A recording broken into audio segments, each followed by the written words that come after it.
Assalamualaikum warahmatullahi wabarakatuh. Hai Sobat Anti Korupsi, saya Akila Mufidah Fauzia, mahasiswi UIN Wali Songo Semarang, di bawah bimbingan Profesor Dr. Mahfud Junaidi untuk tugas mata kuliah Filsafat Pemikiran Islam, mengajak teman-teman semua untuk membahas isu krusial yang menjadi penentu masa depan bangsa. Melawan korupsi adalah tanggung jawab kita bersama.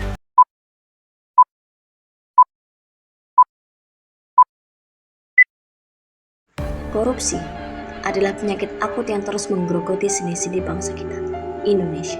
Mungkin kita sering mendengar tentang korupsi, tapi apakah kita paham betul akan dampaknya? Lalu, apa yang bisa kita lakukan? Bayangkan saja, setiap rupiah dana yang dikorupsi itu adalah hak kita yang dicuri. Hak untuk infrastruktur yang layak, pendidikan berkualitas, layanan kesehatan yang memadai, atau bantuan sosial bagi yang membutuhkan. Korupsi bukan hanya soal uang, tapi soal kemiskinan. Dana pembangunan disunat, rakyat makin susah. Ketidakadilan terus merajalela, hukum tumbal ke atas, tajam ke bawah. Kesenjangan sosial pun terus terjadi. Yang kaya semakin kaya dari hasil korupsi, yang miskin semakin terpinggirkan. Rusaknya moral bangsa pun terjadi. Norma-norma kejujuran luntur digantikan praktik-praktik culas. Mulailah hilangnya kepercayaan baik dari rakyat kepada pemerintah maupun dari investor asing. Singkatnya, korupsi menghambat kemajuan bangsa kita. Lalu, kenapa korupsi bisa terjadi? Ada banyak faktor yang menjadi penyebabnya. Mulai dari sistem yang lemah, kurangnya integritas individu, rendahnya pengawasan, hingga budaya permisif yang kadang muncul di masyarakat kita. Untuk mengatasi hal ini, Indonesia punya lembaga-lembaga yang berjuang di garis depan, seperti Komisi Pemberantasan Korupsi, Kepolisian, dan Kejaksaan. Mereka punya peran krusial dalam pencegahan, penindakan, dan pengembalian aset negara. Peran mereka tidak akan maksimal tanpa dukungan kita.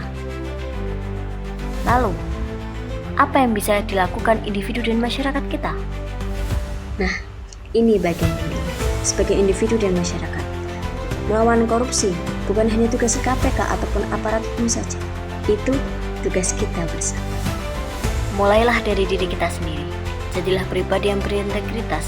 Tolak segala bentuk suap, pungli, atau praktek korupsi sekecil apapun di lingkungan sekitar kita. Jujur dalam setiap tindakan, dari hal kecil di rumah, sekolah, hingga pekerjaan. Berani melaporkan. Jika kita melihat atau mengetahui praktek korupsi, jangan takut untuk melapor. Ada saluran resmi yang bisa digunakan dan identitas pelapor pun dilindungi. Ingat, laporan kita bisa menyelamatkan banyak orang. Mengawasi, jadilah warga negara yang aktif dan kritis. Awasi penggunaan anggaran publik, kebijakan pemerintah, dan kinerja aparat. Gunakan hak kita untuk bertanya dan menuntut transparansi. Selain itu, kita bisa sebarkan pemahaman tentang bahayanya korupsi. Ajak keluarga, teman, dan komunitas untuk bersama-sama menolak korupsi. Suarakan perlawanan anti korupsi di media sosial ataupun lingkungan sekitar kita. Serta dukunglah lembaga anti korupsi, berikan mereka dukungan yang moral dan pastikan lembaga-lembaga ini bisa bekerja secara independen dan profesional. Ingat, Indonesia adalah rumah kita bersama. Dengan integritas dan keberanian, kita pasti bisa mewujudkan Indonesia bebas korupsi. Mari, jadikan kejujuran sebagai budaya dan keberanian sebagai senjata kita. Bersama, kita pasti bisa mewujudkan Indonesia yang adil dan bersih. Salam.